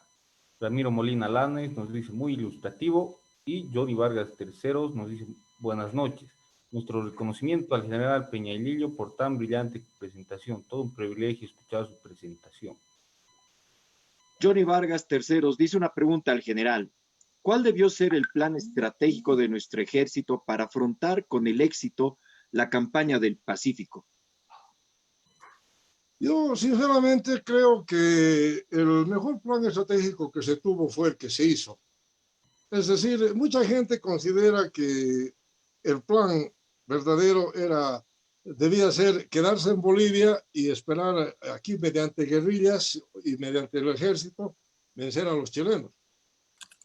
Pero bien visto, lo más probable era que los chilenos ni se dignen subir y se queden donde estaban y ataquen al Perú. y hubiéramos pasado a la historia como los inútiles que no hicimos nada en la guerra. En realidad, el eje de la alianza Perú-Boliviana estaba en la zona Tacna-Arica. Cuando el ejército vuela a la zona de Tacna y Arica, hace lo mejor que podía hacer, es decir, unirse, porque hay dos formas en lo militar, ¿no? Por líneas interiores y por líneas exteriores. En este caso, lo mejor era unirse, porque si no, los chilenos nos hubieran destruido por partes, mientras que nos enfrentamos en un todo. Ahora bien, que lamentablemente gente como Buendía o como nuestro amigo Recabarren o nuestro amigo Belisario Suárez no tuvieron la capacidad para la gestión de las tropas, porque es un caso difícil. Tiene que entenderse, por ejemplo, que los mayores problemas que se tuvo en la Segunda Guerra Mundial y en la Primera Guerra Mundial fueron los ejércitos ingleses y los franceses unidos. Había peleas todos los días por el mando, por la comida, por la falta de reciprocidad en ambas guerras. En Sudamérica tampoco era diferente, pero los peruanos cometieron un error. Ellos debían tratar a los bolivianos como camaradas y amigos que venían a defender su territorio. Por lo tanto, ellos debían haberse comportado de una manera mucho más amistosa, con una mucho mejor camaradería y no hacer lo que hicieron. Es decir, todo lo que es bueno es para mí y todo lo que es malo es para ti. Todas mis victorias son mías y las derrotas son tuyas. Eso no se hace. Eso no se hace. Recién, para la batalla del Alto de la Alianza, fue comprendida por ambos mandos y se esforzaron para mantener la unidad. Y de esa unidad salió una batalla que prácticamente fue perdida ya por el exceso numérico, pero que demostró el gran valor de ambos, de bolivianos y peruanos en combate. Excelente. Tenemos un saludo, general. Julio Catalán Escobar Rojas dice, buenas noches. Una felicitación al general Peña y Lillo. Me precio de haber sido su soldado en el Regimiento Bolívar, segundo de artillería, en los años 75 y 76. Mateo Dácar, buenas noches. ¿Qué nos puede decir del complot del general Narciso Campero? Es una de las grandes mentiras. Lo que ocurre es que salen a la luz muchas teorías peregrinas, como la guerra del Chaco, ¿no? Que fue la Standard Oil. No fue así. El general Campero, comandante de la 5ª División, y vagó por el desierto, evidentemente vagó. Pero si uno se da la molestia de ir a la Cancillería y busca en la biblioteca, ahí va a encontrar las órdenes de Daza. Le ordenaba que se mueva a Tomave, tenía que ir a Tomave. Le ordenaba que se vaya a Cotagaita, tenía que ir a Cotagaita. Le ordenaba que vaya a San Cristóbal, tenía que ir a San Cristóbal. Es evidente que el general Narciso Campero era un poco lento o buen tarijeño, pero jamás un traidor. No, eso ya son palabras mayores. Con mucha facilidad se pone ese adjetivo y no es así. Fue un patricio, un valiente que dio todo lo que pudo por la patria, al igual que el gran Camacho. Entonces, al César lo que es el César, no fue como la pinta. Si hacemos una revisión histórica, ambos fueron magníficos en sus funciones. Evidentemente, el general ya estaba un poco viejo y era un poco lento para reaccionar, no tenía mucha iniciativa, pero no era ningún traidor, era un patriota. Y lo demostró al llegar a tomar el mando en la batalla del Alto de la Alianza. De acuerdo. Bien, sigamos con los comentarios y preguntas. Aquí tenemos a Mauricio Núñez, que dice, cabe preguntarse qué tanto influyó la noticia de la retirada de Daza en la desmoralización de los soldados bolivianos antes y luego de la batalla de San Francisco. Si Daza hubiera llegado a Dolores, por jerarquía le hubiera correspondido el mando de todo el ejército. Bueno, como expliqué anteriormente en la exposición, el plan estaba pues chuto. Prado le ordena a Daza que vaya a tomar el mando y que junte su ejército con el ejército de Buendía. Pero si al medio estaban los chilenos, si al medio había 10.000 chilenos, ¿cómo pensaban hacer ese acople? La primera pregunta. La segunda es, ¿cumplió o no cumplió el presidente Daza la orden dada? La orden era que debería estar el 17 en Tana. Y él llegó el 17 a Tana. Pero el ejército del sur no había podido pasar. Y es lógico, porque había un obstáculo al medio, el ejército chileno. pero también cumplió en evitar que los chilenos presenten una fuerza completa contra los bolivianos. ¿Por qué? Porque cuando llega a Tala con 100 coraceros, al frente se Vergara, que era su explorador, ve a los soldados bolivianos, da parte de inmediato y se manda 3.500 hombres y artillería para detener al ejército boliviano. Esos 3.500 hombres no están en la batalla de San Francisco. Por eso es que en San Francisco solamente hay 6.500 hombres, mientras que los aliados eran 8.400. Es decir, con moverse cumplió su cometido. Cuando los historiadores peruanos dicen que la batalla de San Francisco se perdió por culpa de la retirada de Camarones, están mintiendo. Están mintiendo porque la diferencia notoria en número estaba ahí. Eran superiores en número. Si Buendía hubiera sido un comandante mediano, hubiese vencido sin problemas esa batalla. De acuerdo. Fernando Aramayo Mercado dice, buena exposición, conocer nuestra historia es reconocer a nuestros héroes. Tadeo Crisanto dice, ese Pierola fue una aberración del Perú. Tenía intereses personales con sus empresas en Chile. ¿A quién se refiere? A Pierola, Sí. presidente Pierola. Bueno, el problema de Pierola es que es una cosa que a mí me sorprende, por ejemplo. Si ustedes van a Arequipa, hay un estadio Pierola, hay un equipo Pierola, hay una avenida Pierola. No sé si es por ser arequipeño que lo tratan así, pero Pierola a lo largo del periodo en el cual es en su primer periodo de presidente, producto de haber tomado el poder a la fuerza después de la partida del presidente Prado, comete una serie de errores que llevan al Perú y a Bolivia a la derrota. Y sin embargo es reelegido presidente después. Yo no sé cuáles serían sus intereses, pero era una persona medio mesiánica. Él pensaba que podía ganar en Lima. ¿Por qué le niega todo a Montero? Él quería que Montero pierda. ¿Por qué? Porque estaba seguro que era un gran líder militar y que podía vencer en Lima a los chilenos. Pero su ejército era de reclutas. Lo mejor del ejército perú-boliviano había caído en Tacna. ¿Qué capacidad tenía él además como militar? Absolutamente ninguna. Los ha dejado desembarcar tranquilamente. Nadie defendió el puerto de Lurín.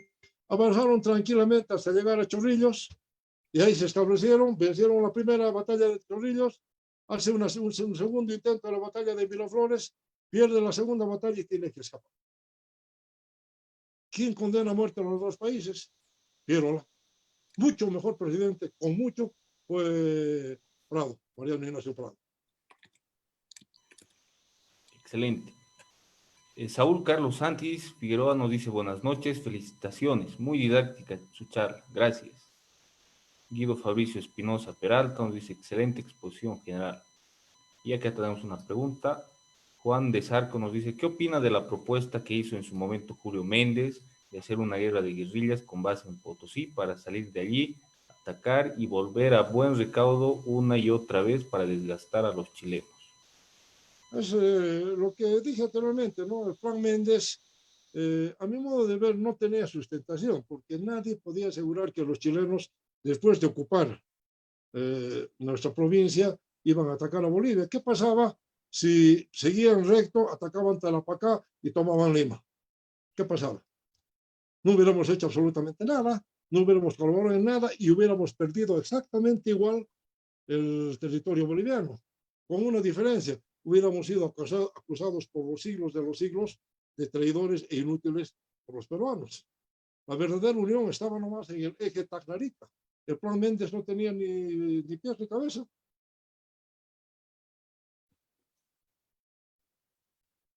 Bien, luego tenemos comentarios en general, ¿no? Claudia Campero dice, excelentes detalles, felicitaciones por la interesante exposición. Timoteo Arias, interesante la disertación, felicitaciones. Javier Siles Valladares, brillante exposición, muchísimas gracias.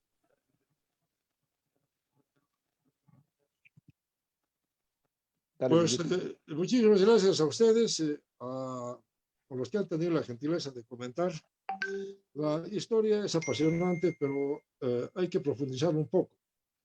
No basta con soltar nuevas teorías para creerlas, hay que ver exactamente y por encima de todo ponerse y ubicarse en el momento del hecho. Esa es una diferencia que tiene que hacerse notar. Bolivia puso lo mejor que pudo e hizo lo mejor. Lamentablemente, el ejército fue denostado como si nosotros hubiéramos perdido la guerra. No es así.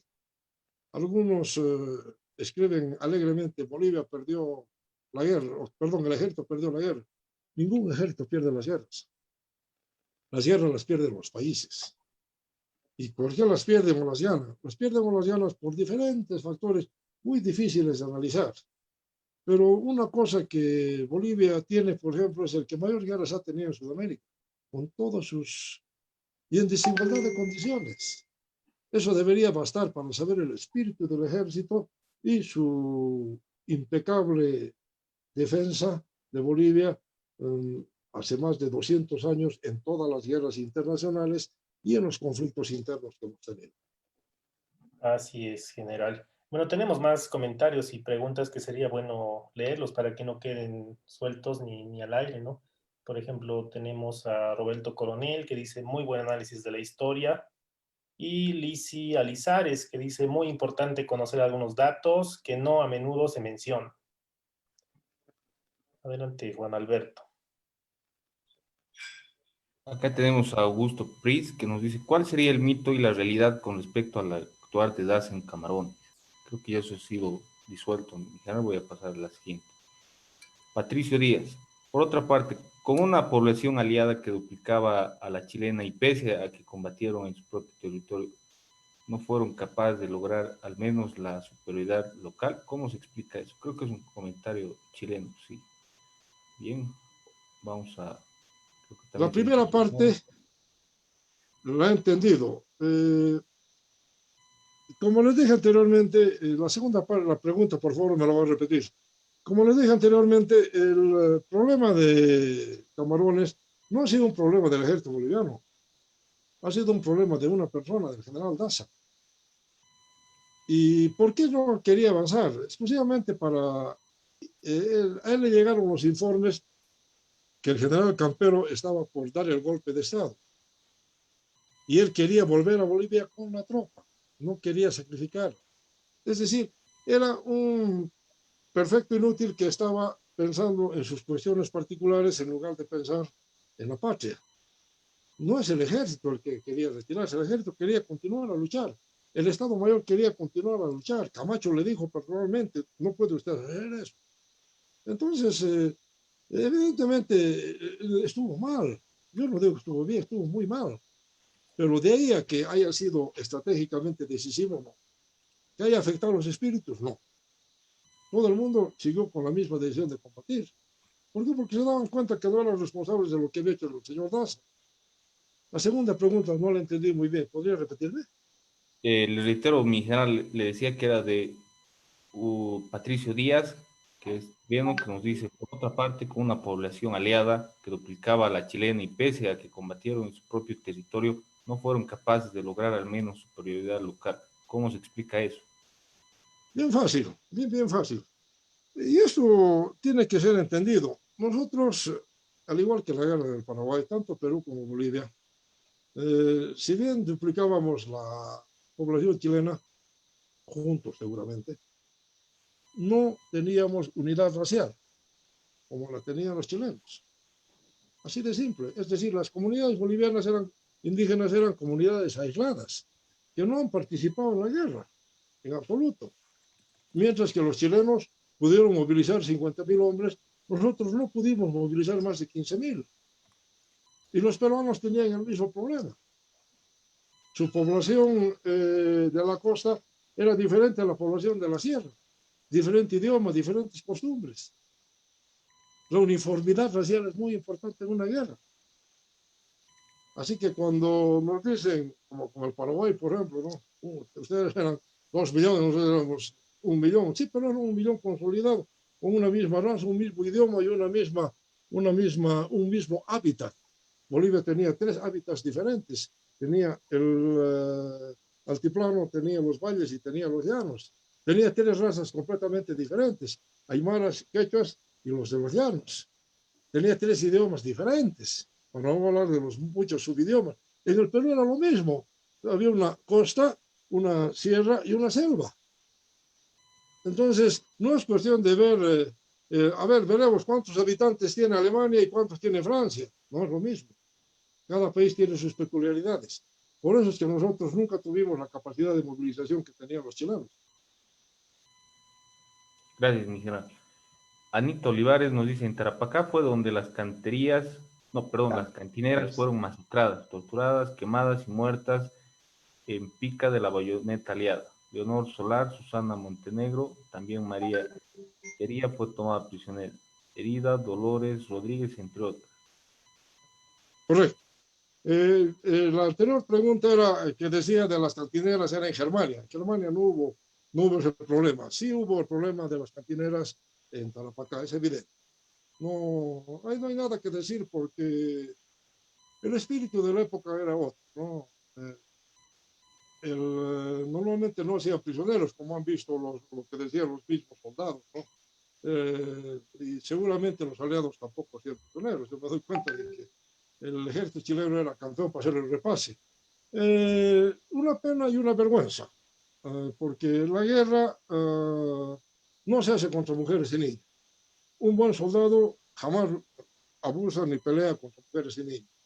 Lo que hicieron pues estuvo muy mal y yo creo que a través del tiempo seguramente en algún momento alguien tendrá que enseñar a las nuevas generaciones la diferencia que hay entre soldado y carnicero. El hecho de ser un buen soldado no implica ser cruel ni ser así.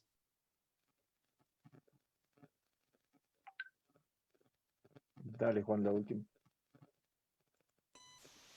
Bien, acá tenemos otra pregunta.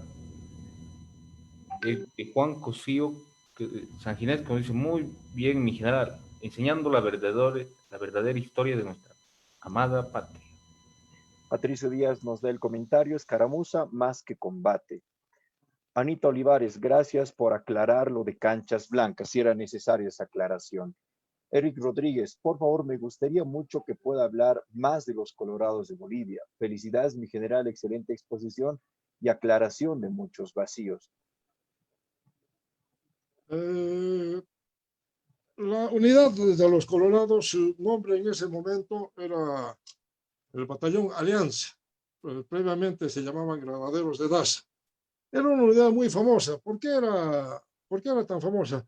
Porque era de soldados profesionales. El Regimiento 1 y el Regimiento 2 llevaban chaquetas rojas y amarillas respectivamente, y eran las dos únicas unidades que eran de línea. Es decir, en ese momento, el 79, los dos únicos batallones de 800 hombres que estaban en servicio continuo. Los demás fueron conscriptos. Y el Regimiento Colorados o el Batallón Colorados era el único que llevaba chaqueta roja. Y también era el único que tenía fusiles de repetición, es decir, los únicos que tenían Remington.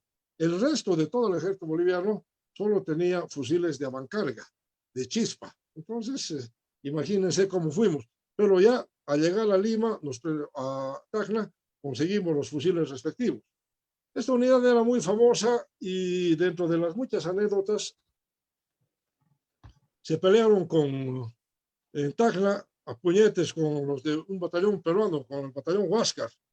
Y lógicamente tanto Camacho como Montero vieron que era imprescindible que tengan buenas relaciones. Entonces los trajeron a los sargentos y a los soldados, dieron una gran parrillada, les dieron mucho trago, se abrazaron y se mantuvieron en buenas relaciones, tanto los peruanos como los bolivianos. Otra característica que tenía esta unidad es que tenía su pieza favorita, era la marcha Las Canterías, una marcha muy hermosa del ejército boliviano que la inauguraron en la época de Melgarejo. Y estaba sumando un teniente coronel excelente, el teniente coronel Ravelo, porque el comandante de Colorados, el coronel Murguía, fue nombrado comandante de la división. Y el comandante del Colorados era en realidad el teniente coronel Arévalo. Entonces, Arévalo era un muchacho valiente, tenaz. Él muere en combate en el Alto de la Alianza. Al igual que muere en combate el comandante de la quinta división, general Claudio Acosta, y el general Pérez, jefe de Estado Mayor. Entonces, ¿de dónde sale su fama? El regimiento, el batallón Colorado y el batallón Aroma, los dos eran los únicos que tenían guerrera roja, los demás tenían guerrera verde, menos el Sucre que tenía guerrera amarilla. Son los que inician el ataque de la agrupación colorada por la izquierda. Cuando los chilenos mandan todo el peso por la derecha, o sea, por la izquierda boliviana, ellos hacen el gran asalto, y el asalto así tan grande, tan fuerte y tan decidido, que llega hasta los cañones chilenos y la caballería chilena tiene que actuar. Ellos forman cuadros y detienen a la caballería chilena, pero los cuadros atraen muy fácilmente el fuego de la infantería. Las unidades que estaban atrás acribillan a los cuadros y los colorados pierden una gran cantidad de hombres y tienen que retroceder en derrota, y con eso lamentablemente termina la batalla, porque aproximadamente el 67% de los hombres habían muerto, y los que habían caído heridos pues fueron repasados por los chilenos, lo cual era una práctica natural que yo no creo que esté bien, pero era una práctica de ese tiempo. Mi general, tengo un comentario de un amigo que es de Chile, que es de Eddie Cerda Grolmus, que me escribe y me dice que lo felicite por la exposición, realmente ha sido maravillosa, y tiene una pregunta que dice, ¿cuál es la razón del por qué en Bolivia no se ha hecho un estudio en profundidad y extensión sobre esta guerra, considerando la trascendencia de esta en la historia boliviana? Muy simple, querido amigo, lamentablemente los intereses políticos. Yo les hago notar, por ejemplo, el máximo héroe, todo el mundo lo conoce en Bolivia, es Avaroa, ¿no? Pero ¿por qué? Porque era civil. Pero al lado de Avaroa hay gente como Claudio Acosta, como Pérez, como Ramírez, como Ravelo, valientes que dieron su vida y que no son reconocidos. ¿Por qué? Porque los políticos, por lo general, prefieren que la gente no sepa mucho ni hable mucho de las glorias del ejército boliviano. Es por eso que se escribe tan poco. Es por eso que hay una tendencia de los políticos a opacar todo lo que hace o dice el ejército. Como ustedes pueden ver en Chile, hay una bibliografía inmensa, han estudiado hasta el último detalle, saben perfectamente todo lo que ha pasado. En Bolivia no. En Bolivia no, basta que un ñato diga, Campero era un traidor, todo el mundo repite como loro. ¿Quién investiga? Absolutamente nadie. Y no es así. No es así. Hay que tener respeto por los mejores. Gracias. Dale, diga. Bueno, Hendrich Tapia pregunta, ¿dónde estaba Narciso Campero? Narciso Campero estaba en La Paz. Él fue llamado debido a una divergencia que hubo pero ya la quinta división había llegado a Tacna.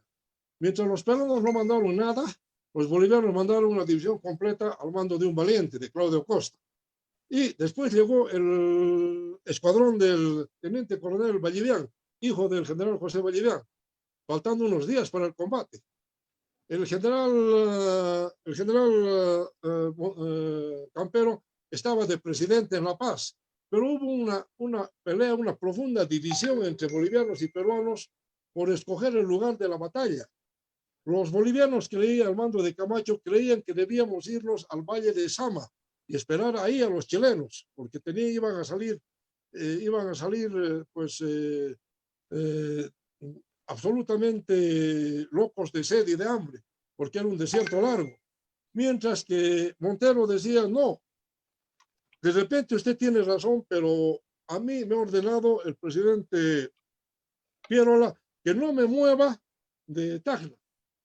Entonces, cuando en un momento dado Camacho se molesta y dice, muy bien, yo y el ejército boliviano nos vamos a Sama, y comienza a hacer preparativos. Entonces se asustan los peruanos y lo llaman a Campero. Campero llega faltando una semana a Tacna con sus edecanes, toma el mando, decide el lugar de la batalla, que lo bautizan, se llamaba Intiorco, lo bautizan Alto de la Alianza, y ahí establecen las posiciones para esperar a los chilenos. Perfecto. Aquí hay una pregunta interesante de Rubén Arusamén que dice, ¿cuál es la situación de las islas que teníamos, si es que las tuvimos, al perder la guerra? Muy simple. Las islas están, para comenzar, se dice que no las hemos entregado, ¿no? Tres cosas habría que hacer notar, ¿no? La primera es que las islas están bastante lejos, no están a 1 kilómetro, ni mucho menos. La segunda es, ¿qué se hace con una isla? Absolutamente nada. Algunos dicen, ¿nos da cualidad marítima? ¿Cuál es la cualidad marítima? Una isla desierta. Absolutamente nada. ¿Habrá necesidad o será mejor abrirnos paso hacia la hidrovía Paraguay-Paraná o Puerto Bush? ¿No será más fácil? O finalmente negociar con los chilenos para llegar a un acuerdo, si es que se puede todavía después de lo que nos hicieron, ¿no? Porque no se olviden que hemos sufrido un contraste terrible gracias a los políticos. Es una pena que no hayan podido acusar al ejército, si no lo habrían acusado. Bien, Eric Portillo dice, buenas noches, una pregunta. Aunque Bolivia no hubiera hecho la alianza boliviana-peruana, ¿Chile hubiera invadido al Perú? Sí, la respuesta es completamente positiva. Chile se arma adecuadamente y compra 2 acorazados, que era lo único que necesitaba, porque en ese tiempo para comprar un acorazado eran 4 años, 5 años. Lo demás se podía traer fácilmente. Pero siempre he notado que Chile le tenía una inquina terrible al Perú, no a Bolivia, pero sí al Perú. ¿Por qué? Porque eran pues enemigos comerciales. Y en 1873 el Perú hace el estanco del salitre y vota a todos los chilenos.